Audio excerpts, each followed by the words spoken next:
grace and peace, sin and salvation, law and promise, Jew and Gentile, flesh and spirit. Welcome to the book of Romans. Far from being a dry theology textbook, Romans is a pastoral letter with a big horizon. It is Paul's clear announcement of the gospel. It is the good news that God has acted in Jesus and that his righteousness has been revealed. Not as an idea, as a rescue, as a new reality. Join us for our series To Rome with Love. As we unpack Paul's argument, we'll unpack the Roman setting too. A mixed church, different backgrounds, real tensions, real questions. And into that, Paul speaks with clarity and tenderness. Romans is not only explaining what God has done, it's inviting us into what God is doing now, in us, among us, and through us.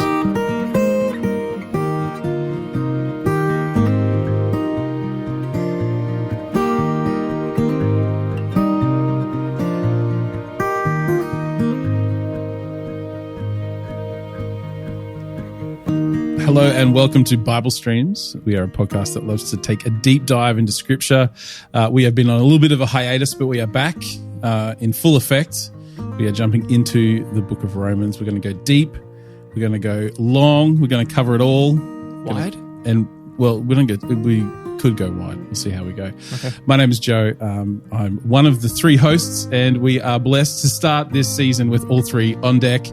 I'm joined by my good friends and co-hosts in no particular order. Alex Walker, Chris Knott, welcome. Thank you. Thank you. Glad to be here. And they spoke in reverse order. Chris spoke first if you haven't met him. We did that on purpose. It was a chiasm. Oh, I love it. Chris, how have you been? I have been great, but there has been a hole in my life and it's about to be filled by the podcast starting back up. Excellent. I'm very excited. Very excited about this series too. That's good. Alex? Yeah, the same. Same. Exactly the same as Chris. Is there room in your world with currently, as we record, the World Cup of Soccer on? Yes, there is. Great. Only just. And I have actually a bigger hole in my heart, and that is we're still not back in the Old Testament. Well, but that's okay. We'll get there. I love the New Let the Testament record show too. his wife left for overseas for 6 weeks, but she didn't get a mention as a whole. Is that what you were thinking I say? Okay. It's also State of Origin Day today as well, so we're praying for a Queensland win. Yep. God comes through in the little things and the big. And this is one of the big things. Yeah. Well, what does he? That's what we'll discuss as we dig into Romans. But today we are beginning our series in Romans. We're going to do an introductory episode today. So we're going to cover off all of those important kind of orienting and grounding things that we need to talk through so that we really have a head around what we're going to look at and where it's going to go. So and it's probably worth noting also, Joe, that with this particular series, if you're listening to us in real time, as we release, that this is part of a church-wide preaching, teaching, and all-around content series on the book of Romans. We're going to go from start to finish. So you can supplement the joys of this episode by going and listening to our Sunday sermons, and additional resources that we will be releasing as well in concert. So if all things go well today, because of the lead time, we're putting up our first series of Bible reading plans to go along with it. So they are also released in time. So yes, by the time you hear this, I've made the deadline or not, and so who knows. The anticipation will be great, but we should have them out just in time. But so today we really want to look through just, what do we need to know about this book of the Bible that helps us understand who wrote it, why it was written, who it was written to, and kind of the key themes and ideas. And because it is this specific and particular book, some of the major or differing ways of reading this particular letter that across the last 2,000 years of church history have caused much conversation, many words to be written, in fact, whole church splits to happen. See the Reformation history if you haven't done that. We'll talk about that, I'm sure, as well as we go. But yes, that's what we'll attempt to cover. Anything to add, gentlemen, before we jump into what Romans is all about? I don't think so. Let's get going. Let's go.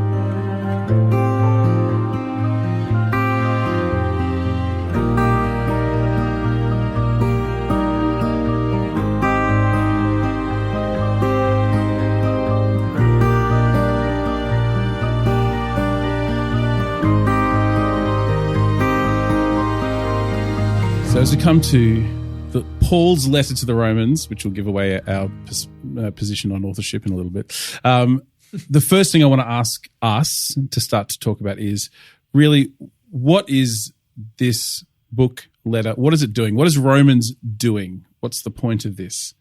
What's our hot take what's your best kind of 30 to 60 second take on what Romans is doing? Chris. Yeah, look, I don't know if it's a good idea to start on what could be controversial. Well, if you do this first, then we can come back at the end and see if you were right. It's true. Look, that is true. Look, there's lots of things. I mean, we can talk about, I suppose, Paul's purpose in writing the letter as informing that. There's lots of different views. Some people think he's presenting an overview of his whole theology. It's a little bit problematic given the bits that are left out, if that's the case. Yeah. But very true. He may be writing to address some particular tensions or conflicts within the Roman Church, and particularly around how different people from different ethnic backgrounds, in particular different religious backgrounds, relate to each other in Christ. So I think there's something about the overall idea that speaks to that. There's also just his own sort of missionary impetus and trying to get the church united behind him as he spreads the gospel. For me, all that kind of coalesces in, when I look at Romans as a whole, I see it as Paul laying out how the righteousness of God, which is one of the technical terms that comes through, that comes to us through faith in the gospel, through faith in Jesus, how that affects us, how that transforms us, and how we're supposed to live that out. For me, that's what the book is all about. Great. Not bad. Hopefully, Tim, our producer, will put a ticking clock sound and a buzzer when the minute timer was up, because I didn't time, but it sounded like that was pretty close. And a big ding at the end to say you were right as well. Yeah. Thanks. No. I agree. Alex, hot take. Yeah. Well, mine's not a hot take. I agree wholeheartedly with It's Chris. cold now, as I passed it on. Yeah. I think that the big thing that I think from what Chris was saying is, the Jew Gentile thing, and how I think Paul does really intentional effort to talk about the universal human experience, and that how our ethnic backgrounds and qualifications kind of coalesce, as you used so well, into the unifying gospel, and how the gospel intrudes into our human circumstances and where we come from. And then that's really the thing that brings us all together, and where we live from and not from our backgrounds. That's good. Yeah, I like that. Yourself? Look, I think for me, all of those things. I think it's probably, it's first of Paul's letters. This is not in my 1 minute timer, by the way. It's the first of Paul's letters, not because it's the most important, but because it's the longest. So let's just put that out there for now. Potentially most influential. But, that's what I was going to say. I think it's probably his most mature presentation of what he understands the work of Jesus to actually affect in people's lives. But I think for me, it's the affecting of the individual and the community, which I think you both picked up on. But there's both the individual salvation and righteousness, but the corporate work of Christ, which is a really big deal, which we'll unpack as we go. For me, is probably the most engaging piece of how we explore the theology and the practice of Romans. Good. Okay. Well, let's unpack it then a little bit more, because that's fine for us to say, but there's a lot of nuances in that which may actually completely kind of contradict one another. At various points. Romans never does that, so it's fine. Well, Romans doesn't contradict itself. Never. But people reading Romans contradict each other. Before we dig into the detail, before we get to the kind of the mechanics, we should start with who wrote it. And it's traditionally attributed to Paul. Look, I don't think there's any serious debate as to whether it's Paul or not. I mean, certainly ideas, concepts, presentation, argumentation, pretty good consensus, it's Paul. Yeah. Really, the only debate is how influential this guy Tertius was, who is listed at the very end of the book as being apparently the amanuensis, the person who Paul either dictated to or passed his ideas on to, and this guy physically wrote them down. Debate around, whether... An amanuensis is that kind of personal secretary, scribe, sometimes interpreter, sometimes translator, not just of language but of ideas into a written form. So So just debate as to what level of editing influence he had. Is his own creative ideas inserted throughout the book, or is it more or less Paul's word for word with some just cleaning up of the grammar and that sort of thing? But for those who are new to this whole concept, who was Paul? Like maybe it's Paul in a snapshot. what do we know from Scripture? Used to be called Saul. Yep. And he That's all we know. wasn't such a good dude then. No, Yeah. that's true. Well, Yeah. he was a zealous. He thought he was a good dude. Someone who was zealous for God. Yeah. So he's a Jew, Jewish. He's a Jew. But also a Roman. also a Roman. Not a Judean Jew, though. No. So he's quite unique in that sense. Like he can kind of play both party lines a little bit, which puts him in good stead to write. So yeah, he's from Romans. Tarsus, which Yep. is in Asia Minor kind of Yeah. region. Yep. Sort of corner of Anatolia and I guess what we'd call Syria today. Sort of where the little crease where they meet. Around Yes. near Turkey area. Yeah. Bottom Yeah. Turkey, Yeah. So yeah, Jewish, Roman, wrote a lot of letters in the New Testament, but has a fairly intense experience. We first meet him in Acts. He's standing back as a younger man, holding people's cloaks while they stone Stephen, the first Christian martyr, in Acts. So Saul is watching on and endorsing this activity. He then gets essentially a commission from the Jewish temple leaders to go and get rid of these followers of Jesus. Yeah, the followers of if the you want to way. use sort of, a very modern current concept, that's almost like the moment he's radicalized Yes. when Stephen is stoned and then he kind of, It seems to be from the text, yeah. takes off on his own sort of journey of zealotry. Goes Yeah. door to door, persecuting. Imprisoning, Christians. sometimes Yeah. we imply killing, or Yeah. at least, definitely imprisoning and persecuting this Yeah. thing called the Way, or the followers of the Way, who are these new disciples of Jesus, which at the time was understood to be a subset of the Jewish expression of faith. Yeah, kind and of like as a sect / cult in Saul's mind. And as a group, since kind of the crucifixion and resurrection of Jesus had operated somewhat underground to begin with because they were already facing that kind of opposition. After the moment of Pentecost, when the Spirit falls on them, they kind of have this outward momentum. They start preaching and teaching out in public. There's lots of converts. It spreads out of Jerusalem Yes, so to Judea and Samaria and starts towards Damascus To even. to the ends of the earth. Yeah. Yeah. So you've got this outward spread of momentum, and then I guess Saul and his movement behind him, trying to, I suppose, put the genie back in the bottle in some respects. Then he has his second radicalization, I guess. Yes. On the road to Damascus, he has a divine encounter with a big blinding light and meets God, essentially. Yeah, Jesus is why persecuting me, Yep. which is a quite important theological moment Yep. that we start to see probably where Paul gets his formation of the body as interconnected to the head, Jesus, because his very first experience is you're persecuting me by hurting my followers. Yeah, and important that in Paul's subsequent recounting of this experience, it's not so much a vision as it is a meeting with the risen person of Jesus. The guy was there. Yeah. And he spoke to me. And obviously it's very impactful for Paul. He changes his life completely, but And his name. and his name. And remembering, like, he thinks he's doing what is right by the Jewish law and that his whole life is based around. So to have that kind of experience where God himself says, you're persecuting me, speak for him. He changes his life around and then he becomes Paul, the missionary, the apostle.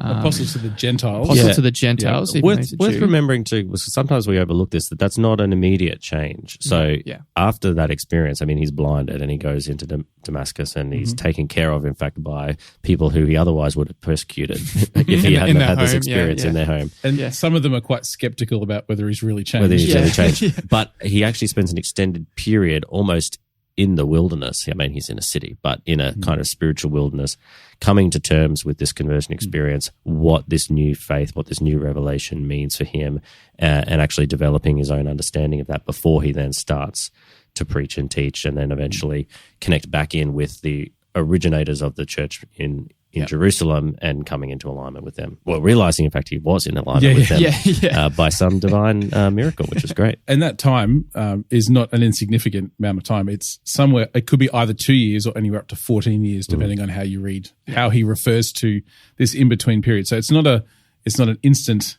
kind of switch around, everything's different. There's quite an extended period of reflection and understanding, and we're assuming prayer and the Holy Spirit talking to him and him understanding what Jesus had been doing anyway, both Jesus' life, but then also Jesus explaining to the disciples on the road to Emmaus how all of the scriptures were speaking to him. Paul's having this revelation and understanding and then putting together really what we have as the majority expression of New Testament theology because of his footprint. So he's a missionary. He's an apostle to the Gentiles. So after he's sort of welcomed in and endorsed by that kind of original Jerusalem church, and we must remember that this is a Jewish movement up to this point, and the church is led largely by the remaining 12 apostles, 11 plus Matthias. Yeah. We don't hear much about him. Matthias. I know. And also some of Jesus' brothers. Yes. James particularly. Yeah. So they give Paul their endorsement, and from that point he's sort of sent out literally an apostle, a sent one, on these missionary journeys, which he becomes famous for. Yep, and he plants churches on the way. He builds a relationship with them. Yep. Well, and it's not just him. He's got lots of partners and co-workers that travel with him, different ones at different times, and we will meet some of them here in Romans. So he's also a pastor in that he leads and pastors these churches. We get this idea of Christian workers being tent makers from Paul because he had a trade, and so he would go and earn money as a tent maker while he was doing gospel work. He's sometimes kind of presented as a herald in that apostolic way where he's going to bring the good news. And he's also a prolific letter writer. Which is what I guess we remember him most for, given that that's our connection to him in a way. But he would build relationship with churches and then correspond with them through letter.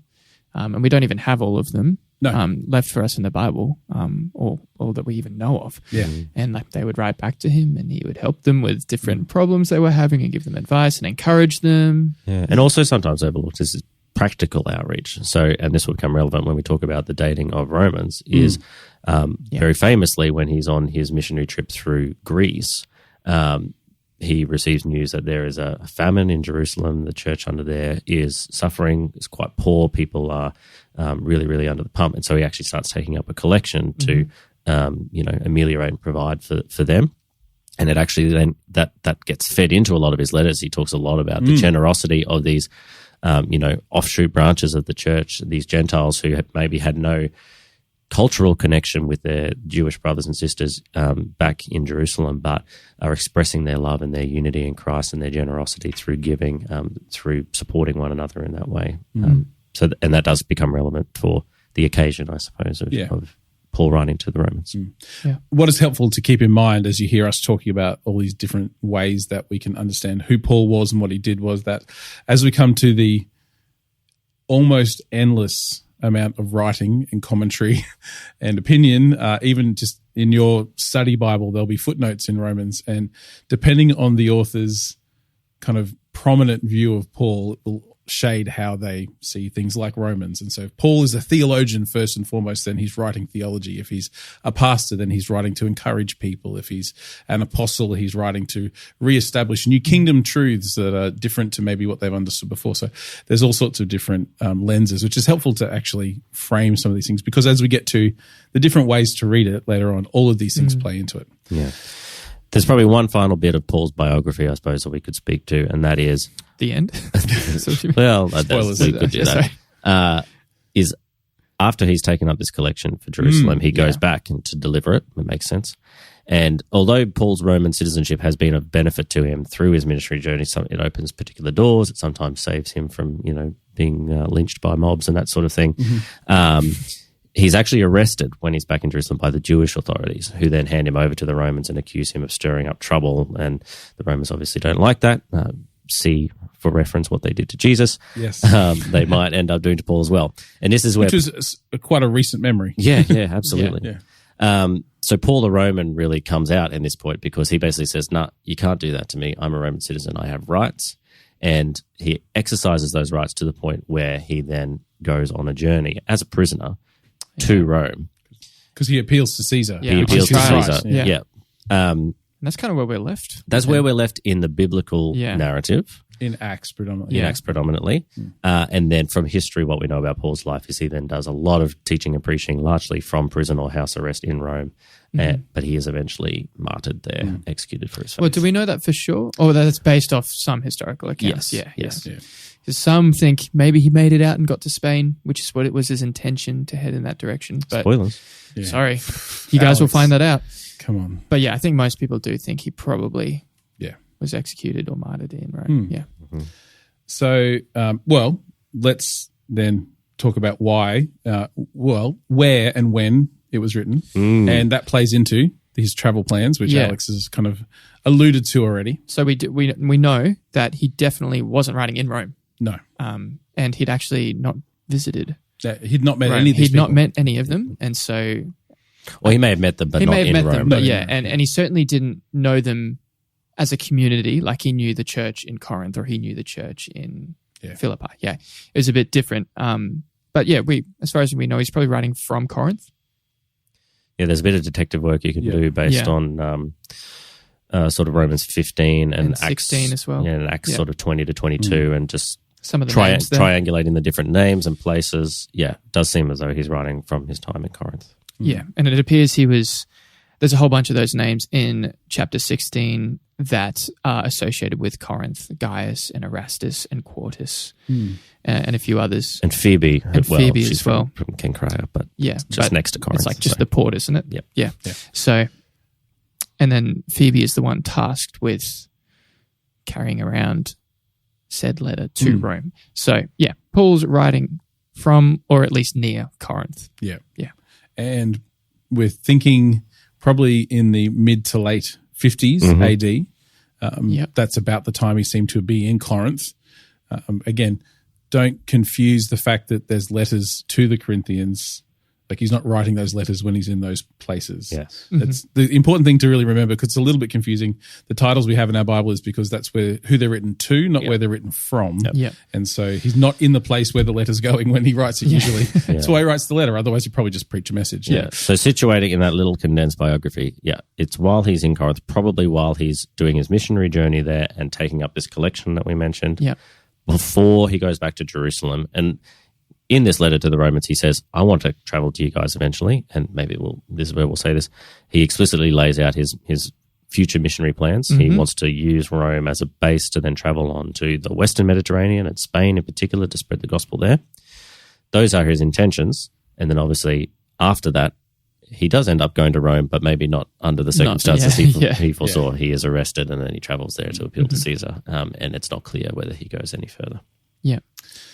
There's some interesting, fun detective work in Acts, which we don't need to go fully into, but it does, I think, speak into a little bit about the audience as well. Luke mentions in Acts, when talking about the Claudius expulsion in super 49 AD. So there's this event that happens where all of the Jews, the Jewish population are expelled from Rome. Some of at least. Yeah, some of at least. In about 49 AD, that's based on Luke saying it's in the something year of Claudius's reign. I can't remember exactly. But there's the Luke reference, Luke's reference in Acts, but there's also independent references. Yes, exactly. Well. Yeah, and when you Pliny, I think. Yes, Suetonius. Is it Suetonius? I thought it was Pliny. Sorry. When you tie them all together, it ends up around 49 AD, and so we know that Paul must have been writing based on the location of Priscilla and Aquila, who seem to have left Rome, but then are returning. And so Paul is greeting them. Has to be after that time. And so that makes the mid-50s date quite likely as well. But it also talks about how there was a significant Jewish population in Rome that was then displaced so maybe and then we should talk about returning. Maybe we should talk about Rome and its demographics and the Jewish diaspora in general. Yeah, because I think that plays into because what we should also talk about is why Paul would need to write a letter like this to those people. And so maybe talk about that Roman population and the diaspora there, and then that'll give us a bit of a why. So I'm not sure. I think we unpacked some of this to a degree in our series on Revelation. Spoiler alert, we took the view that Babylon was a coded reference to Rome. So we may have talked a bit about Rome and the Roman Empire. We did. The economics and demographics, that sort of thing. But Rome is obviously the capital of the Roman Empire. Congratulations, men in particular. If you haven't thought about Rome today, you can now. Every day. Every day, constantly. Capital of the Roman Empire. So at this point, Rome is an empire. It's ruled by the Caesars, effectively dictators for life. Emperors. Yeah. Imperator. No, don't. Imperator. Sure. Interpret it how you will. Hereditary, I should say, as well. Well, at least at this point. So they all start killing each other and stuff. That's an elastic term. You can be an adopted nephew and it's hereditary. That's true. As the historical evidence shows that Nero is most likely the emperor at the time of Romans being written. Which, again, if you go back and see our Revelation series for more information on that particular character. I'll link it in the show notes. But Rome is a very large city, estimated to have a population of around 1 million, which is massive for the time. And of those, the estimates do vary, but we're talking maybe between 15 to 60,000 of those are of Jewish origin. Across the entire Roman Empire and the Mediterranean in particular, the Jewish diaspora is quite widespread. Diaspora meaning? Gosh, you'll test my Greek, but spread out. Yeah, like scattering. Yeah. So it's a technical term for when a population or people group is spread from their place of origin to multiple different places. Correct, yeah. And this is like, I mean, they're sort of renowned. The stereotype, if you like, is they're prominent merchants, sometimes tradespeople, but usually operating in economic spaces and influential for that reason. Then they have particular rights too that are unique within the Roman context. So unlike many other conquered peoples, because the Jews are at this point conquered, they were conquered in the 1st century BC by what's his face? Pompey Magnus. Yeah, Pompey. I knew I was getting there. My brain was saying Ptolemy. I'm like, that's not correct. No, that was much earlier. Well, he's around at the same time. One of the Ptolemies. Well, one of the Ptolemies, not the first one. Which one? Yeah. The first one was about 200 years earlier. Anyway, Pompey Magnus conquered the Jewish people, brought them within the bounds of the burgeoning Roman Empire at the time. But unlike other conquered people, they weren't forced to assimilate their religious framework into the broader Roman one. They were actually given special dispensation to remain monotheists. They were exempted from making the required sacrifices, particularly to the emperor and the imperial cult. And for that reason, they were also given some special tax exemptions too, because there were a lot of the taxation structures built around religious observance. And so they were exempted from those as well. So that's a pretty decent spot to be in until you draw attention to yourself and get expelled from the city. Make trouble, yeah. So as far as Suetonius refers to this incident, he calls out that this was about some guy he calls him Cresto, which we think is just sort of a misreporting of Christ. Could be, yeah. So the most likely, the most widely agreed with proposition is that there was some sort of disagreement either within the Jewish Christian community or between the new Jewish Christians and the Jewish non-believers around non-Christian believers, around the identity of Jesus and his status as the Jewish Messiah, and that erupted into sort of open conflict, which then precipitated at least the leaders of these groups being expelled, if not sort of broad swathes of the Jewish population. Yeah. So this might be the Judaizers that Paul refers to. It might be another expression altogether, but a lot of it's conjecture, but it's kind of informed conjecture. So. And Claudius dies not too long after this expulsion, like 5 years later. And so there's potential that a whole bunch of these Jews then returned into Rome as well. Yeah. One of the speculations is that there's potentially a lot of growth in the Gentile side of the church. So during that time period. So it's reasonably well agreed that the first churches or the first Christian communities were of Jewish origin in Rome. They were probably diaspora immigrants who brought their faith along with them, potentially from the first Pentecost. It's mentioned that Jews from Rome are there. They received the gospel and believe it. But from what we understand of the synagogue system, there are often Gentile hangers-on and God-fearing Gentiles that attach themselves to local synagogues. So if Christianity is starting to spread in those contexts, you would expect Gentiles to slowly start to pick up and perhaps join the faith community. But as you said, Alex, potentially in this point where suddenly all these major Jewish Christian influences are expelled from the city, those Gentile populations are starting to develop on their own. And perhaps if then there's a re-coming together of those two groups, they're maybe not quite as aligned as they were originally. You can imagine founding a church, then being removed from it for half a decade and then coming back, and it's just been in the hands of Gentile, newish Christians hanging on, and come back to like, well, what did you do to my gathering? It's looking a little different these days. And all of this is important because if if Paul is wanting to establish essentially a new kind of base for his westward missionary endeavors, because obviously he was in Jerusalem, then potentially Antioch, so he's kind of moving west, well, north then west. It's almost like he's kind of leapfrogging to Rome to be kind of his new base, which is the Spain kind of theory about why he's writing.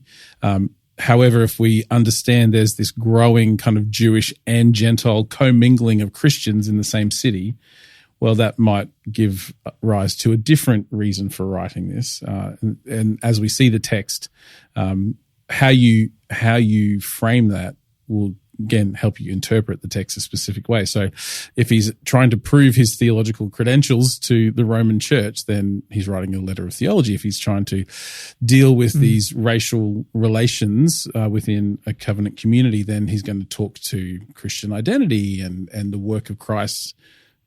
So all of these things matter at a level because they're kind of feeders into how we start to read and understand the letter as it's postured in its original writing, and keeping in mind the phrase that we've used a lot, that it's written for us, but it's not written to us. And so we have to understand its historical context and occasion to make it make sense to the original hearers, so that we might then kind of translate it or contextualize it into our experience. So while you might think, just who cares, get on with it, but this stuff actually matters because Paul's, in the first century, these letters were not a theological textbook. No. They're written to real people on a real occasion for a real reason. And so understanding that and kind of unpacking and exploring that actually helps us really understand what he's trying to say. And just to draw together a few things we've mentioned about the audience and the situation in Rome, Romans in particular is a bit different to a lot of the other letters. But like we've mentioned, he doesn't have particular communal relationship with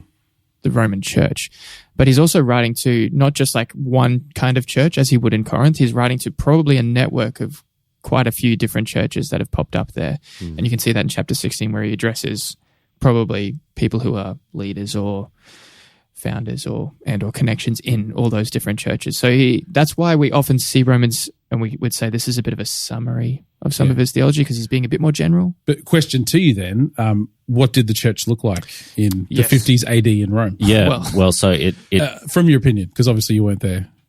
To some degree, you would expect it to reflect the makeup of broader Roman society. So Jews and Gentiles is not the only ethnic distinction you can make. Rome is a very multi-ethnic city, aside from your sort of native Romans, Latins, Italians. There's a significant Greek influence, including Greek-speaking people. In fact, it's probably fair to say that as much as Greece has been Romanized, you could say that Rome has been Greekified. Hellenized. It's quite interesting, that interplay. But then you've got immigrants and permanent and sort of transitory immigration from all over the empire. Well, we know there's a huge Jewish community in North Africa in the centuries before this, and so obviously they're trading across the Mediterranean, so there's that influence. So you've got Asians, which is modern day Turkey. You've got sort of Syrians. You've got Egyptians, North Africans, Spaniards, Gauls, Germans, even at this point, maybe even Britons. Who knows? And potentially further east, even to people from India, kind of that South Asia region. And then aside from the ethnic breakdown, there's also the social stratification, which is massive. We spoke a lot in the Revelation series around how much Roman economies relied on slavery and institutionalized slavery, potentially up as many as 60% of Roman Christians in particular probably had a slave background, whether they were slaves currently or they were freedmen, so previously freed slaves, which gives you a slight... children of slaves. Or children of slaves. So that gives you a slightly higher social status, but not as much as a freeborn Roman. Citizenship is a big deal. We spoke a little bit about the rights that conferred on Paul, but to be a Roman citizen did sort of give you rights in terms of the legal system, particular freedoms of movement, that sort of thing. And then you'd had different class distinctions. So as I said, slaves and freedmen sort of down the bottom. You had a plebeian class made up of workers, tradespeople, merchants at the upper end of that. And then right at the top, you've got the upper classes. They're called equestrians, or so I like to call them knights because that's effectively the same thing, but it sounds a bit cooler. And then the senatorial class. So the degree to which, I mean, yes, Rome is ruled by an emperor at this point, but the degree to which there are still somewhat democratic power or Republican power to be wielded, that's concentrated in those upper classes, in particular the senatorial class. So if you're not in those classes, your levels of autonomy are quite restricted. Yeah. So in general, like not exclusively, members of the church probably would have been of lower social class, probably poorer, not exclusively, but probably poorer, because we do know there were wealthy patrons and other things. So they're not exclusively as important, right? Yeah. Because it's important in that, yes, when Paul is writing to this community and conceiving of it, he's conceiving of those lower classes predominantly, but not excluding those converts who have come from other classes or other backgrounds. Which feeds into his whole thing about ethnic backgrounds and the universality of the gospel. Yeah. But, and also the picture to keep in your mind too is these are predominantly house churches. So there's not the social infrastructure that we have today or even kind of post the 300s AD when Christianity starts to be established as a legitimate kind of majority religion in the Roman Empire. Yeah. There's not large church spaces, buildings, cathedrals, temples, none of that exists. And so these people are gathering in homes. Again, homes were slightly different back then. They were sometimes a little bit larger with usually kind of an open space in the middle, people living around the outside of an open air space. So there was room in particularly the more wealthy people's houses to come, although there were tenement blocks with multiple stories of people living in poverty as well in Rome. So you get a million people in a small city. Even in that time, there was high density accommodation. Yeah, so you get different churches of different kind of characteristics, but within the church, you've got a broad stretch. Within an individual church community, you've got a broad stretch of characteristics too. So there are references to churches that meet in the households of very wealthy and influential people. Whether or not those people at the top were members of the church or not, it's not clear. Yeah. But at the very least, they've given sanction for the church to meet in that household. Members of their household are within the church community, even if maybe the majority of the church members of that particular house is maybe slaves or freedmen or lower classes. Yeah. And there's lots more we could get quite nerdy about, which we might in later episodes about, the whole kind of patron-client culture that helped because, but then also we see, particularly in Acts, how one person who's influential in a household might make a commitment. And so the whole household then comes along. This kind of plays into what happens in post-biblical times with the emperor becoming a Christian. Everyone gets in on the game. So there's a lot of that which becomes culturally impacting as well. But we're talking groups of, from maybe 10 up to probably no more than 40 or 50 at a gathering potentially. So we're not talking about large groups of people, but we're talking about multiple groups of people meeting like this throughout a city of 1 million people. It's also just a few other things we take for granted. They didn't have email. Not everyone could read or write. Like they didn't have internet. What? I know you guys might have thought that like Phoebe has to take this letter around to any number of churches. Not everyone's going to get it at the same time. Right. Has to be read out. She then has to do, explain it. And Paul made sure she, was sent with the right kind of information. Yeah. Like she can't call him and ask him, "Hey, what did you mean by that bit?" And they didn't just get him on the dial and be like, no "What did you mean in chapter 16?" Oh, wait, that wasn't that. Yeah. So, would have taken a while. Yeah. Who's this? There's a person. The person you listed at the end. They don't live here anymore. I don't know where they are. So all of that is a major factor in kind of helping us kind of contextualize and understand what's going on at that point. And then it's probably just worth tying that end together that the Roman churches that sometimes conceived today as sort of very Paul and Peter influenced, that's a later development. That's post this sort of instant in time when Paul is writing this letter. He's never been there before. From what we know about Peter's movements in Acts, he's not been there before yet either. This is a nascent church that started independently almost. Later on, it will sort of come under the broader apostolic umbrella, but it's not there yet. Which begs the question, which we'll get to in just a moment, is, well then, what is the main purpose that Paul's writing this letter with?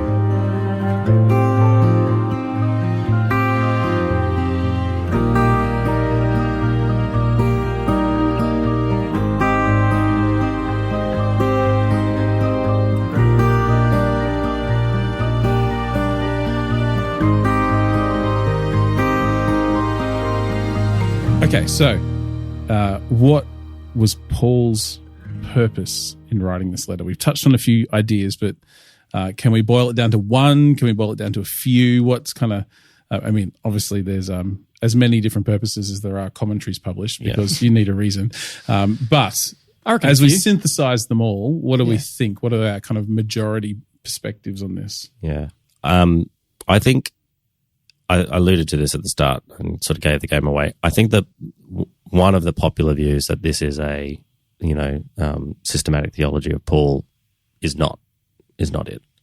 Yep. That's like a happy coincidence, but not the purpose he wrote. It's not even, I think it's not even an fully accurate true. reflection because as a lot of commentators now sort of go to great pains to explain, there are a lot of key features of Paul's thought that he explains in other letters that are not included here. So there's not much ecclesiology, church structure. There's not much actually developed Christology, the nature of Jesus himself and the relationship between Jesus and God. It's not much on eschatology even, and that's a big deal in other Well, it depends on your reading of some chapters, but that's all right. No, Joe, there's not much eschatology. I would agree with you that there's not much eschatology. So I think while it is fair to say, as you pointed out, Alex, given the occasion of the letter, he's going broader than he might otherwise would because he's trying to speak to as broad an audience as possible. So the theological points he draws out have broad application, but it's not a comprehensive Pauline that's a great theology. way to put it. Yeah. And I think as we explore, again, across the length of this series, but also in today's episode, we have to be very careful of not writing modern understandings back onto the first century, 2,000 years ago. And so while we have shelves of textbooks and kind of systematic theologies and commentaries, it wasn't what the church was doing at that time. There were many people writing about Jesus, commenting on the letters within a generation of these letters being circulated and being understood as having some level of authority, whether they were. It wasn't until a little bit later that we get this idea that becomes the rule of Scripture, but they are seen as authoritative in the church. And so, but that they're still not writing this is, Tertullian's commentary on Romans per se. He's writing letters or he's dealing with a problem and he's writing commentary on these things. He's not necessarily writing a textbook like we would understand it today. Yeah. So we need to take that right out of our heads, don't we, as we're looking 100%. At this. That's right. So for me, there's kind of a 3-tiered way of approaching the purpose. I've got 3 as well. Well, why don't you? Way. Who's going first? No, you go first because I'm not sure mine's going to be the same. So for me, you start with there is a particular situation in the Roman Church that Paul wants to address, and that is some sort of disconnect, disagreement, or disunity between its Jewish and Gentile components. Mm-hmm. Yep. That's on mine. So that's number 1. That's number 1 for me too. So then number 2 is he's writing to bridge that gap. He wants to unify them. He wants to unify them because that is of itself a good thing, because that brings the people and community of God closer together, brings glory to God, it unites us in worship and practice, etc. But then I think that's included in my number 1. Yeah. Okay, that's all in my 1. Sure. Yeah. All right. Well, then I would say 3. Sort of the sub point to that is his additional priority in wanting to unify them is so that he can use the city and the churches supporting him behind him as a base to then spring his mission forward. Yeah. Spain is what I've called that. Mission. It's my 3rd one. Yeah. It's mission. Yeah. What was your third? What was your other one, Alex? I've got one in here. I was reading a commentary that was talking a bit about Jerusalem as well. Okay. And that introducing the Jerusalem trip, like similar to when he announces his intent to visit Rome on his way to Spain. Mm-hmm. And so obviously Jerusalem is in the opposite direction to Spain, but he's got to go there first with the collection and things like that. And so he's got, in chapter 15 in particular, a lot of appeal for prayer about that trip to Jerusalem. And I actually went back and read it. It actually does come across quite like human and like quite anxious almost, like when he's appealing, like he seems quite concerned. I'm sure he was. Not, well, I mean, like he was going to be arrested. He didn't know that. Yeah, he didn't know that. But he had right to be concerned. He wasn't sure that he'd be able to get the support in Jerusalem and that it would all go smoothly. And he hadn't yet had the word from Agabus yet, I don't think. No, I don't about don't go because you'll be arrested. Yeah. He was waiting on that one. Yeah. The commentator was kind of suggesting that what he intended to kind of bring as the word to Jerusalem in terms of support for Spain, that he kind of rehearsed it in the letter to the Romans as well. Yeah. So, and I read that in a few places, but I wouldn't say that's a major. It's because this kind of splits the purpose into Rome, Jerusalem, Spain. But, yeah. Mine's kind of similar to that, and while I don't necessarily agree, I think it's commonly understood by a number of different commentators that there is a level of him trying to clarify or defend some level of either his apostolic credentials or his understanding of the gospel. And so he is and I think that speaks to what you're saying. There's a broader audience. Like he is, I think, kind of clarifying some broader things, not in the way that we would expect a systematic theology to do it, but he is essentially defending the gospel and how it should be practiced, which kind of, for me, flows out of the pastoral unity piece. Yeah. Or for me, I think it could also fit under the missional bit. You know, he needs... I think it fits in all. If he wants their support, then he needs to make sure that the they credibility of his message. Because it's not outside the realm of possibility. A few commentators note this, that a potential contributing factor to the disunity is they've heard about Paul's exploits elsewhere and they've started to debate it among themselves. Yes, yeah. And particularly if that conflict under Claudius was some of these radicalized Judaizers, as Paul calls them, if that's part of the disagreement, then they're going to be stirring up discontent. So, but there does seem to be some sense that he's trying to clarify. And then I'd probably nuance it with also how they're to understand the practice of the faith in continuity with what's come before in what we would call the Old Testament, but also where it's now different. Because that's, again, a big piece of the pastoral unity. But it's not just like we've seen in other places, speak the truth in love, and it's much simpler and kind of condensed. It's unpacking it's not simple and it's definitely dense, but he's unpacking a bit more intentionally the implications of this new way of understanding who God is. Yep. Yeah. I think if we have to give it a primary purpose, not that we have to, but I think it can have more than the one. most obvious one is he's writing to the church in Rome about some maybe divisions in Jew and Gentile and things like that in the situation there. And then I think that the mission base, is a nice little supplement into that as well. Well, it definitely has to hold all of that and probably more, because that's all in there. and yes, it's a big letter, like we said. It is. It's 16 chapters, so that's which is probably helpful then to talk about how it's actually put together, what the structure of let me start. Romans I think is. chapter 1 is the introduction. Ooh.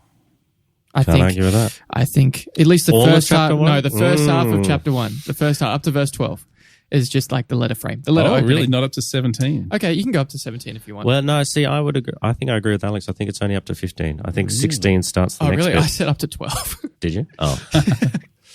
Okay, let's say not round listening. about the first half of chapter 1. I think 17 kind of wraps the whole thing up. I But think anyway, I think when it says in verse 13, now I do not want you to be uninformed, that's kind of when he switches to, anyway. Okay, we'll get into that next episode. Yeah. We don't need to argue about where we think the introduction ends. But there is an opening. There is a letter. And there's some 'Cause it's a level letter. of some level of kind of a what we would call today a thesis statement or kind of summary.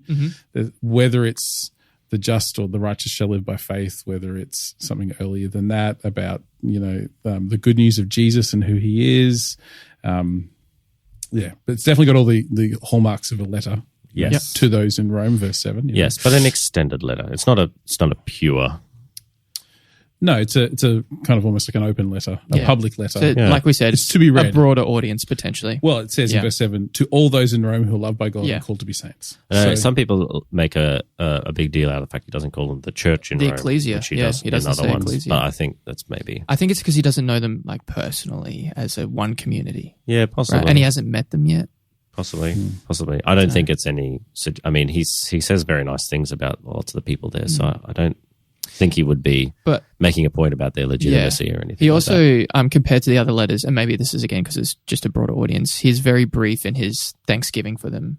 He only says, I think he only says like one thing actually, but compared to a bunch of the other churches where he rejoices over a whole bunch of stuff for them. I mean, he says, I thank God for your faith, and that he always prays for them and longs to see them. But that's it. then He goes, only thanks God for their faith. And then a lot of other churches get a fair bit more. But which would make sense if he doesn't know them. Yeah, I agree. Yeah.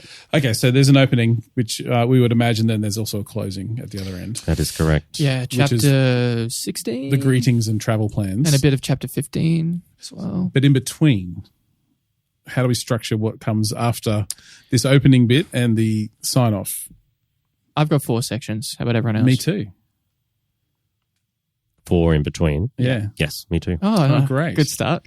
Well, usually there's a lot of disagreement, but I think, so again, for those following along at home, for the last approximately 500 years, the Protestant Church has been quite obsessed with the Book of Romans. I don't know letters to about the Romans. One commentary did call it ground zero for the Reformation. So there's been a lot of time for people to work out what they agree about. And then, because there's no contesting over who wrote it and why, You got to argue about other Just things. what's in it. Yeah, exactly. It's what's in it. So, people are still discussing whether Ephesians was Paul or not. Don't answer. That's a those different people are conversation. Alex. Yeah, Alex. Yeah. We're going to vote him off the island soon. But No, I think he did Ephesians, just not Colossians. Okay. oh, goodness me. Okay. Chris's face right now. I think one is a copy of the other. Oh. But I love them both. And as by right Have of you reply, never been tempted to same assignment twice? Oh, well, that's just See? spoken to your moral See? character And right we all there. have, haven't we? Just change the words a little No, bit. not at all. right? Not at There's no turn it in the first century. Chris, because Alex is a heretic, we're not going to talk to him anymore. What would your 4 sections of a breakdown be So for look, the structure of Romans? I imagine we might call them slightly differently, but I've Yeah. got from the second half of chapter 1 through Yes. to the end of chapter 8 Oh, as my Ooh. first section. that's Wow. a lot longer than my first Yeah. section. Yeah, so the other ones are a lot shorter. But Okay. for me, that whole section is kind of the gospel and the righteousness of God. Yep. Okay. Do you want me to stop there? Do you want me to do the rest? Why don't, should we split that one into 2? If Well, we've got that I would split that one into I'd split 2. that into 2 at chapter 5. If you like. Yes, me Yeah. too. Great. The chapter kind of 1-ish, wherever we Yeah. end off the intro, To the end of 4 chapter 4. is about, It's very ethnic. I would say, sin and justification Yeah. as experienced both by the covenant and the cosmos. Yeah. Yeah. See, for me, I And then the flip side is then the life in Christ from 5 to 8. Yeah. See, for me, that argument is very. I mean, all the arguments dependent. They do flow very nicely together. Yeah. But that argument is so wrapped up in the scene setting in second half of chapter 1 and chapter 2 that Yeah, for me, it is true. It all flows. It feels more natural as a whole section. But Yeah. For That's me, all right. I think the ethnic language of 1 to 4 disappears completely for 5 to 8 when he goes universal with Adam and stuff like that. That's there's why universal language in chapter 1. No, I agree. But I feel like 1 to 4 is specifically Jew-Gentile stuff. And then it zooms out a lot. But it's the same argument, really, isn't it? Well, and I think it's, it all flows. in a focused way becomes then a universal. Yeah, cosmic that's level. what I mean. Yeah. Yeah, but I wouldn't disagree with you that you can make that distinction. I just have So them it's as subsections rather 1 to than 4, different sections. Then 5 to 8 or 1 to 8. It's the white dot points instead of the black dot Exactly. points. Yeah, exactly. Yeah, great. So then I've got 9 to 11. Yes.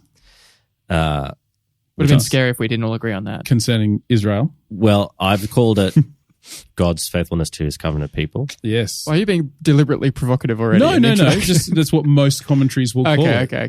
Israel and God's faithfulness to his covenant people. Yeah. God's, again, depending on your commentary and their position, God's future plans for Israel or not. Yeah. Could be it. Again, there is one verse that's ambiguous, but I think there's other ways to explain the rest of it. Then I've got chapter 12 through to partway through 15, Yeah. Yeah. which is living out, walking the Yep. way, living the transformed life. I In agree. light of everything else we've just talked about, how do you then live that out now? Yeah. Yep. Which, again, for those who have delved into the study of Paul and his letters, there is a level of familiarity that there's a kind of a teaching segment and then there's a practice application segment. So there's Which goes to my last section because I've got chapter 15, verse 14 to 33 as its own standalone okay. section because that's the bit you referenced before, Alex. Yeah. For me, I think that's the practical application. That's the dot points at the end of the sermon where Paul's like, okay, I've taught you now about what should be bringing you together. Now, as a practical application, I need you to pray for me and I need you to pray for this mission. yeah. That's Interesting. fair. Okay. Yep. Yeah, cool. Yep. I like that. And we've just tied that bit into our closing with chapter 16. Yeah. Well, no, I have that as as part of the second. the Okay. exhortation and practice kind of section at the end. Okay, I have that as part of like the little personal anecdotes. The that he imperative gives at after end. the indicative. But it's true. Okay, very, very use nice. my Greek Bit of grammar. grammatical joke Yeah. there. Yeah. So, yeah. Cool. So that helps us, I suppose, just to start to break it down because as we go chapter by chapter, which we will, what's very helpful is that we keep in mind that these are subsections of an intentional whole. It's one big flowing argument. And I think where historically, again, this is me who, not even a speck in the shadow of giants theologically, the three of us together, will go Cumulatively, we might be a well, maybe at a push.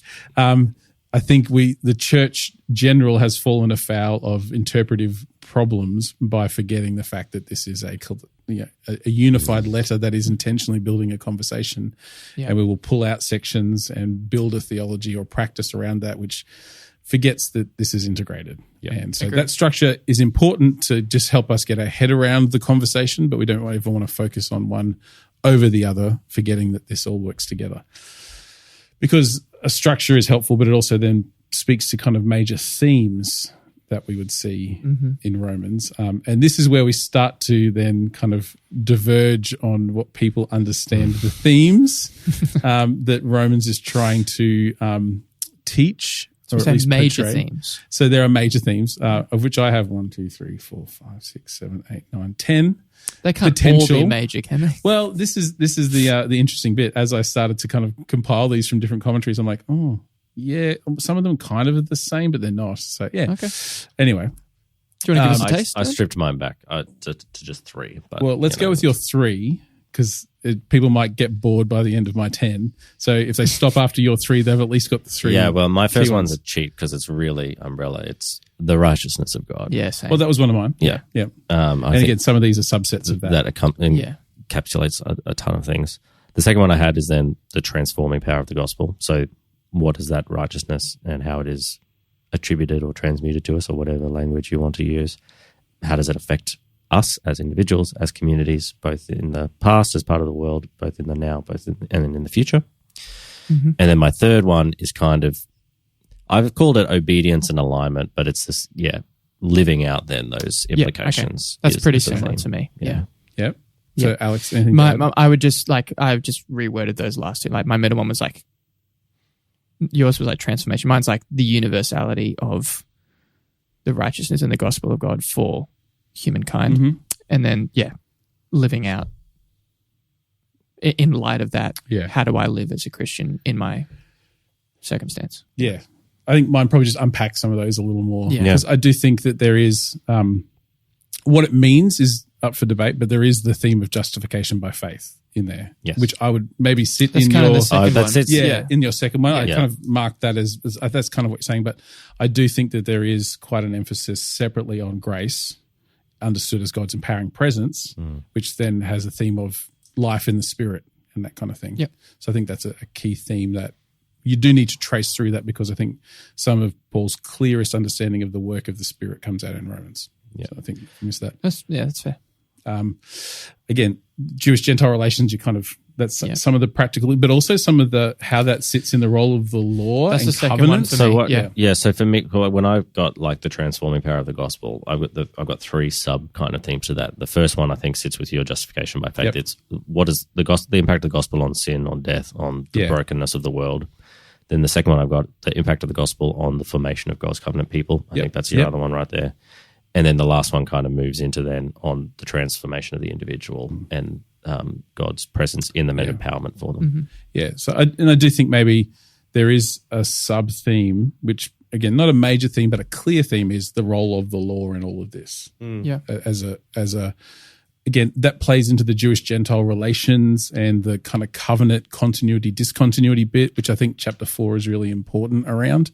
When we get Abraham and Adam together, that should flag a few things for us about covenants and relationships and things like that. So there's a lot more, I think, a theme in it. And again, this is what I've been reading, not just my personal opinion, is that the question mark around the role of Israel in God's redemptive plans and purposes. Because I think that's a theme that's not just in chapter 9 to 11. I think it comes in the earlier chapters as well and plays forward, and it prompts a question early that needs to be answered later. Yep. And by Israel, you mean the nation, and the people of God of that nation of the Old Testament. Yes, that people. Yep. The ethnic group at the time, in Paul's context, of which Paul was a part, but not entirely. Yep. And so I think that's a part of it. So again, they're kind of clustered together as much as they are all separate themes, but I think they're all in there. So. Yeah, I think it's just important from all of that in the themes to remember that we love to interpret things for the individual, for the person. Like when I'm reading it today with my 21st century Western modern lens, and Paul's he talks in the big categories about universality and Jew and Gentile and the body of Christ and the people of God and in covenants and things like that. And it would do well for us to remember that he talks a lot about the people of God and a universal Christian experience, and not just an individual. Well, and I think that poses the next question, which is probably the biggest question that we should don't finish on this, but in our time today that needs to be kind of broached, is what are those major interpretive positions? Because this is where the disagreement comes. Up until now, there's pretty much a general consensus in the central things: structure, intention, purpose. They're all kind of clustered around a few key ideas, and people tend to not drift too far from those unless it's quite kind of radical. Mm-hmm. But the interpretive position is where it becomes very contested. And the way that you just talked, Alex, about those things actually are played into how we interpret Romans. So a couple of buzzwords for things that Joe, and Chris, you might like to talk about now. New perspective, old perspective. There might be some, I don't think anyone calls it the there's old no perspective. Old perspective. Well, when they invented the new perspective, they clearly contrasting with an old. Yeah. By definition, created an old perspective, although that's not what they had before.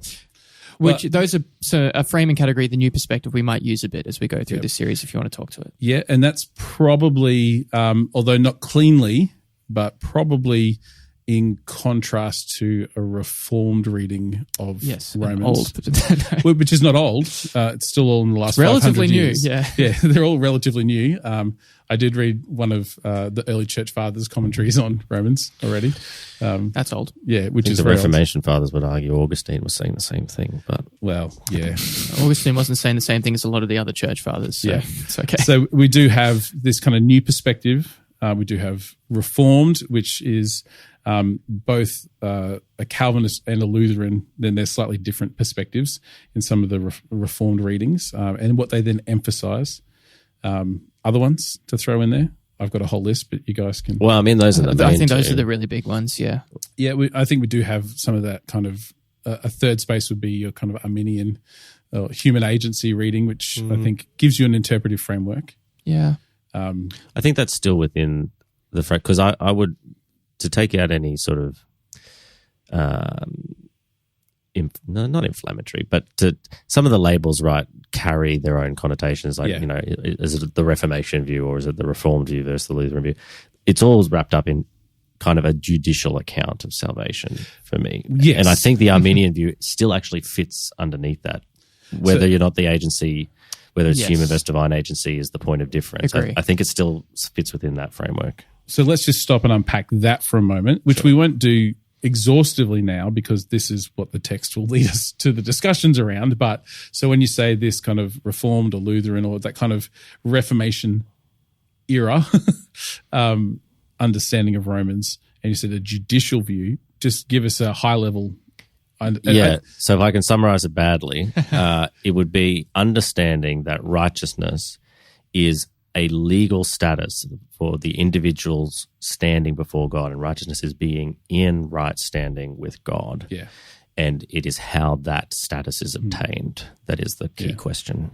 And I don't think it's a direct quote, but my memory of doing Reformation history and theology was essentially Luther is asking the question, how does a sinner become right with God? Yep. How do I, deal with my sin? And that was a particularly pertinent question for Luther.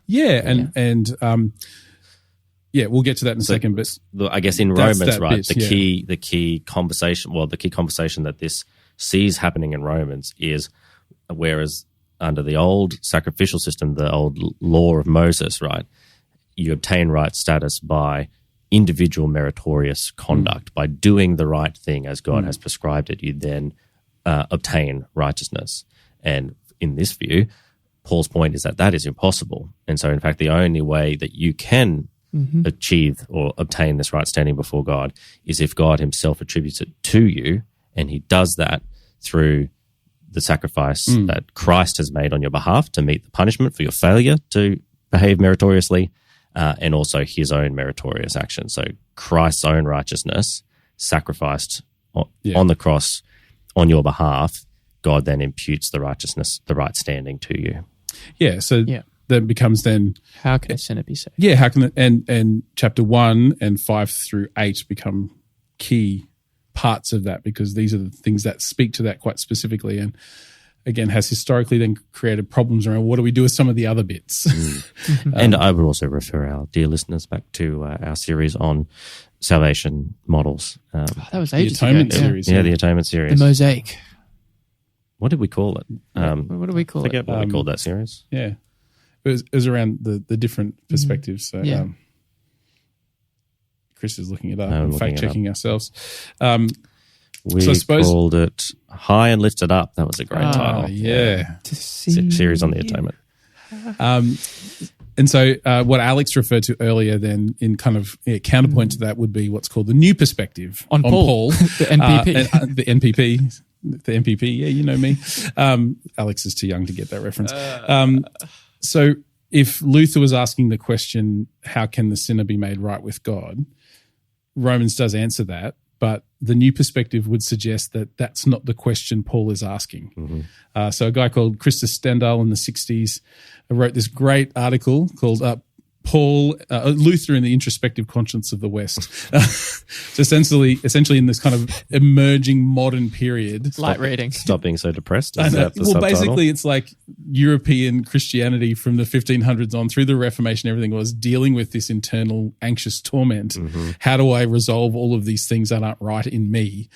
And that's a legitimate question. That's a really important question. And Romans, I think, speaks to that. However, the new perspective as it started in the 60s, so again, not that new for us, but new in the last 2,000 years, suggests that that's not the question Paul is asking, that Paul's not tormented by personal guilt. It's cited through things like, in Philippians chapter 3, he's talking about I was blameless in the law. So he's not coming first and foremost with a sin issue he needs to resolve. In fact, he's asking, what does it mean to include Gentiles into the gospel? And so the outrageous thing that the new perspective is saying Paul was saying is that you don't have to be Jewish to belong to God's family, which again, 1,500 years after the fact isn't a contentious issue. A German priest, monk person wrestling with his own sin and guilt isn't going, do I belong? He's asking, how will God deal with my sin? Yeah. So the underlying question is the reorganization of the covenant people of God. And so then the question around righteousness is not righteousness as a legal status of right standing. It's righteousness through participation in that covenant community. Exactly right. Yeah. And so then the new perspective would suggest that the old works of the law, which Paul's talking about, wasn't necessarily how you earned your salvation. They were the covenant identity markers that the Jewish faith had. So circumcision, Sabbath, and food laws, they're the things that you did because of your inclusion in the covenant. So that was your obedience expressed, not what included you in. So in this concept, it's still inside out.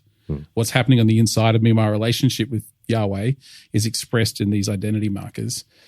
And the new perspective would say that Jesus as the Messiah has ended those old boundary markers and now made one new group in the Holy Spirit as the new covenant boundary marker. So if you have the Spirit, you are in. Acts 10. These people get filled with the Spirit. Peter's like, well, they've already got the same Holy Spirit. We might as well baptize them now. And so everyone's like, whoa, these are Gentiles, And so the old perspective, as in the Reformed perspective, was how does a guilty person be forgiven? The new perspective is who gets to participate in the family of God. Who belongs to the who covenant belongs. people. Yeah. Which is, And both still address salvation. yes. And I think it's really important that there's a popular view on the old perspective side, I suppose, and this is, I think, perpetuated by some commentators from the new perspective side, that they don't really care about justification by faith, and that's I don't think that's true. unfair because, in fact, justification, the forgiveness of sins, is still a crucial mechanism for It's still a new covenant reality. the eternal change that Yep. joins you into this new covenant reality. Yeah, and essentially you could look at it as just two different perspectives on the same thing, which is dealing with the barriers to entry and God creating then one new humanity out of these people who were otherwise unable to participate. What I think is helpful about it is that it, and this, cards on the table, this is probably what I would subscribe to most clearly in my reading of Romans, is that it makes sense of the whole of Romans as opposed to sections, which I think some of the older perspective struggle to make sense of in a meaningful way. Yes. But also, as you do New Testament studies as a whole, I think it helpfully combats some historical prejudices in the Protestant church about how bad the Pharisees were and all these kind of things, which, again, in our modern enlightened moment is just, we would just look at those Pharisees. They're like the Greek chorus of the bad guys telling Jesus what's wrong. Historically in the church, that's caused a level of anti-Semitism, which is specifically unhealthy and unhelpful and evil. And so by recasting the Pharisees, I think accurately, as people who are doing their very best to express the covenant relationship with God in the way that they understand it, and Jesus is saying, no, there's a new way coming, and this is what God's always planned, and you should know that from the writings that we've already got. So, Malachi, Joel, all of the new covenant writings in Deuteronomy and Jeremiah and others. Like, you should know this is coming, and it's going to be okay because you'll still get to be a part of it. And so it actually recasts what the Pharisees are saying as earnest people seeking God's best, but missing the revelation of the new covenant invitation, which was always there. Yeah. As opposed to Paul was they doing killed himself. Jesus and they're the bad guys, everyone fight the Pharisees. Yeah. Yeah. I think one of the benefits of the new perspective as well is it seems to make better sense of chapter 9 onwards. Completely. It's not that like the Reformed perspective, didn't deal with that part of Romans, but it seemed a little bit incongruous. Yeah. If it's all about the individual, if it's all about purely that internal, I suppose, change of mindset, works versus faith, as in, what earns your salvation. Yeah, it's an odd shift to then make to read the back half of Romans. Yeah. And again, I'm not saying that there's nothing. I think there's plenty still of value in that old perspective, particularly as it corresponds to our own individual faith journeys, which is, as you said before, is still very important. But I think within the new perspective framework, the whole sort of scope of the letter comes more into focus. And I think the beauty, to get quite pastoral for a moment, the beauty of this current cultural moment, which is, there's the increase of mental illness, of disconnection, of the lack of community, let alone understanding within community, as the Overton window shifts and what was central becomes polarizing now, and, things like participating in meaningful conversations stops existing, then the idea of moving Romans from an individual sin management instruction to how do we participate in this new community of God in a healthy way that brings about life. I think it's such a pertinent reading for this moment in history that, again, I'm not informed enough to draw the lines clearly, but I just wonder if sometimes the individual emphasis that has come through that earlier reading has maybe created a few of the problems that we actually live in now in the church, where the disconnect as opposed to the leaning in with disagreement has actually become more pronounced. And so, again, we're born in a protest, and as soon as we disagree, we separate. I think what Paul's trying to say is this is the opposite of what the kingdom looks like, that when you disagree, you lean in, you don't break apart. And so I think that perspective actually, it poses some really important questions for the community of God right now, that it still lets the individual sin be dealt with, but actually emphasizes what does it look like to belong? What does it look like to participate in this covenant that God has created through Christ? Yeah, I think that's good for us to keep in mind, is that when we talk about the new perspective, we're not saying it at the expense of any concept of the individual's sin still being addressed through justification by faith, but it provides a better and more overarching framework from which our individual understanding of our faith can sit within our communal belonging to the covenant people of God. Yeah, if you listened to our Atonement series, you will be familiar with our preference on this podcast to play on the strengths of different views and try and put together a coherent perspective rather than just simply fall into one camp or another. We're not trying to cop out, but sometimes actually there's truth in both sides, and this is what Chris is leading a new reformation. So, it's news to me. What I think is important though is that where we start matters, because where we start frames the conversation that then feeds into our application. And I think when we start with community the community of God that is made whole because of Christ, that then what does that look like applied to my individual life? Yeah. It gives us a better framework than if Paul's talking about how does my individual life get sorted out with God, then there's no impetus to participate. And I think that's where very true. The opportunity is lost in the other reading as an only reading or as a prioritized reading, not as a subset of what Paul in the first century is trying to communicate. Yeah. So to summarize and tie a bow on all that, yes, what has historically been called the Reformed perspective, or ask the question, how as a sinner can I be saved? And focused quite a lot on reading Romans as an individual and answering that personal question of guilt and salvation.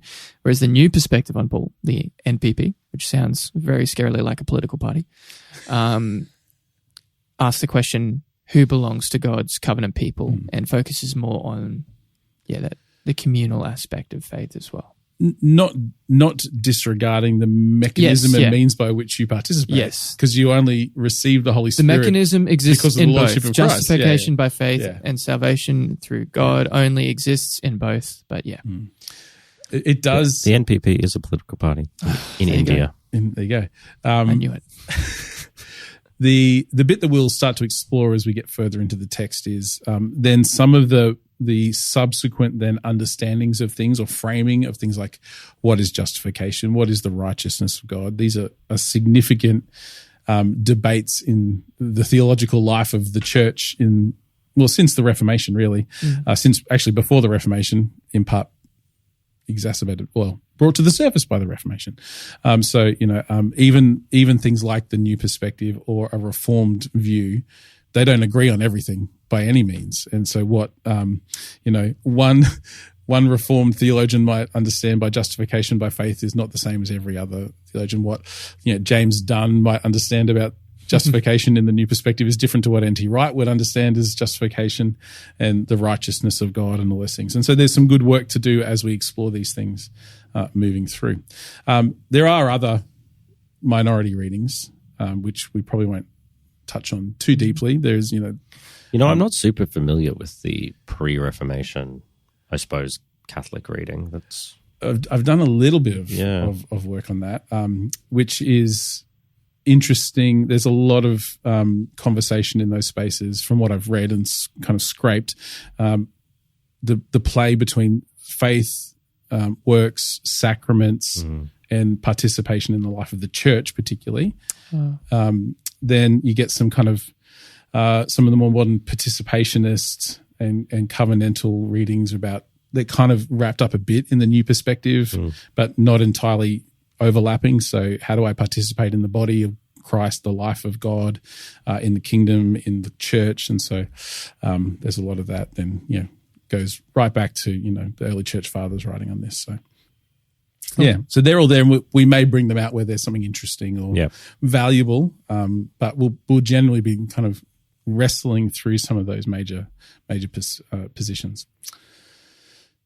Great. So there's a few things probably then to think about.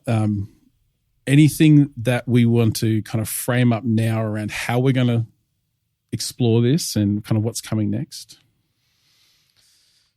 Well, I suppose if you haven't already twigged from the content of the episode, we are committed to being, informed by the historical and the literary and structural context of the text as we move through. So, important as we go through that, we, I think I can speak for all three of us, we are committed to an idea that Scripture is inspired and is relevant to us today as the church and the body, and should be interpreted, so that we can draw benefit from it. I'd be concerned if we didn't all agree you with that. do speak for me when you say that. Yeah. At the same time, we do believe that the books of the Bible, the individual texts, as divinely inspired, were written to a particular people, in a particular place, in a particular context, in a particular time.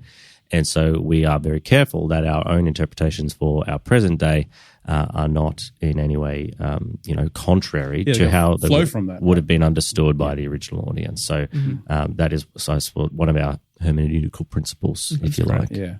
I think it's just handy to be aware that we all carry lenses that we look at the text with, and it's not to just get rid of them completely, but just acknowledging that we have them, that I'm a male who lives in 2026 in Brisbane. It informs how I read scripture, just implicitly. So just being aware of that and how our world is different to the context, like Chris was saying, that it was written in, can just instantly help us as we start to try and draw application for our world that we live in today from what Paul was writing to a very different world. Yeah. And that application is different right now in different contexts. So what we would draw from it may not be what, someone in the majority world might draw out of it. Someone doing this similar podcast in Zimbabwe right now or in Argentina might have a very different perspective. Exactly. So, I suppose the other balance or the other tension that we'll try to live in as we unpack this book is that I suppose our other commitment to the authority of Scripture is that Scripture can interpret Scripture for us. Yeah.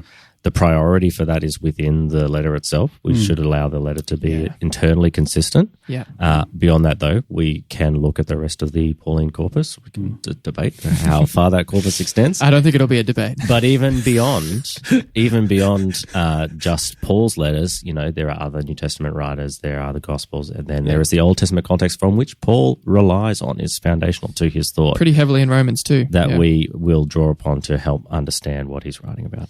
Well, so then just to throw the cat amongst the pigeons, right at the 11th hour of this podcast, should we engage those other readings over Paul? Is Paul not the primary kind of instigator of what we would understand as New Testament Christianity now? Did he win over the Johannine and that Petrine? That's a different heavily question. On your authorship discussion. That's a different question to how you framed it at the start before this episode. Is Paul the instigator? No, Paul's not the instigator. Well, Jesus is. But is Paul the main kind of shaper of New Testament Christianity? I would say one of. Did he beat John and Peter? No.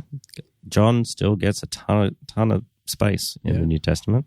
Yeah. Not as much as Paul. No, but in different ways. I mean, it depends again on your authorship. John gets a whole gospel if you... Yeah, I was going to say that in terms of being close proximity to Jesus, that's... Even if you write less, that's pretty... John gets a whole gospel and he gets the last I was going to say also eschatology. But I mean, Paul does get Luke and Acts. So Paul gets to set the whole history of the church. But Paul is in Luke and Acts. Did he Yes. Did he have creative control over Luke and Acts? I don't know. Debatable. I don't think so. Because this will then influence my next point, is that in Acts, Luke is clear that Paul is large. I mean, it's clear where there's disagreement. Yeah. But from a unified Christian perspective, if you consider Christianity as a burgeoning movement, Paul is in alignment with the rest of the leaders. And when he's not, that's spelled out for us, and we land on a resolution. Yeah. And look, to be fair, Paul usually does win. Yeah. But, but everyone comes on the journey. I think everyone Paul comes wins. on the journey. Paul wins because he just confuses everyone else if you read Peter. Yeah. He has complicated arguments that I don't really understand. So I feel like he's just, a whole bunch of the other guys he's filibustering Peter. All of the other guys are more, well, better or worse, more focused on the Jewish church. Yeah. And so Paul naturally gets a lot of airtime, and maybe we would say advanced it a lot because he deals with a whole new audience and a lot of them. Yeah. Because it expands pretty big. So my earlier comment. Doesn't Peter say that? Peter does say that. Yeah. First or second, I can't remember which one he says. Yeah. Look, he's a bit confusing. He goes on. But it is good stuff. Yeah. Yeah. But it's hard to understand. Yeah. Yes, I do. So can we use Peter to interpret Paul? Paul also says it doesn't matter if it exercise. was me or Apollo or whoever, Exactly right. so. Yeah. Okay. Well, we'll revisit that conversation as we go. It'll be fun when we're talking about Paul interpreting Paul, and I don't think it's Paul and you guys do. Yeah, that'll be fun. Yep. 2 Thessalonians, right? When Alex goes quiet, we just turn his mic off. That's why he doesn't comment on those things. Thank you, gentlemen. Any last thoughts, any last comments? What are you looking forward to in chapter 1 as we get to that next episode? What am I looking forward to in chapter 1? Some interesting conversations around Paul and his understanding of his mission and his purpose and his calling, which kind of informs the rest of the text. Some interesting chats on the sort of cosmic brokenness of the world and the dire straits that God needed to step into. I think that's a very important scene setting. I kind of feel like it's this conversation about what is it to be currently human before we're truly human. Alex? Chris took my answer. He said cosmic. Yeah. I love when anything goes like meta narrative, and it's so cool. So You're a product of your time. I am. That's good. I love it. I'm young. Brilliant. Thank you, gentlemen. Thank you for your participation in this conversation. Thank you for your new perspectives on this. And I think you've justified your positions well. We will be back in a short little while with chapter 1 and a deep discussion on how much of it's introduction and how much of it's not, because that's what matters. Thanks for being with us. Check the show notes for more information. Yes. And socials. Follow us. Yeah, you can follow us on Facebook and Instagram. And also, if you have questions, we love to get questions because we want to interact with them. So if you do have questions or disagreements, or you want to tell Alex that he is indeed a heretic, you can email us. I welcome it. podcast@riverlifechurch.org.au. And I think maybe this time we'll try and engage the questions as they come. Yeah. So we can kind of at the end of each episode, we'll have our Q&A time from previous episodes when they come in. Right. So send them in advance. Yeah, just start sending them. Maybe. Make it like while it's hot. Maybe you should read Romans before you come and listen to the podcast. Outrageous. Hot take. Read the chapter before you listen to the episode. Yeah, great idea. Great idea. What version should they be reading in, gentlemen? Well, NIV or ESV. Yeah, this is the UBS 4. Bibelgeschaft. That's a UBS 4. Yes, I know. Yeah. I was giving you the German, the publisher. You can get the Greek online if you want. Yeah. If you don't have get one. the Greek online. You can get the NA28 online. But you can get all of those versions, Greek and English, good ones, on the YouVersion Bible app, which is great. And while you're there, you can make River Life your home church. And then when we have the Bible reading plans coming out for this Roman series, you can just jump on in and we'll do a chapter per week. It'll be great. Awesome. So follow us Facebook. And we really need to say all of this at the start of the episode. Is anyone still listening to us? This is just for the hardcore fans. It's usually just my mum by this point because she misses me and I don't talk to her enough clearly. Love you, Mum. If you're still listening, send us the code word apple pie. And when you submit your question for Romans at podcast@riverlifechurch.org.au. And what will they get? We'll answer your question. And we might get you an apple pie. Ooh. No, I'm not committing to that. Okay. Alex is It'll up for be apple on pies. Joe's budget. Yeah. Oh, great. Wow. There it is. It's gone way off piste at this point. Oh, my goodness. Can neither confirm nor deny this. Thank you, and we'll see you next time.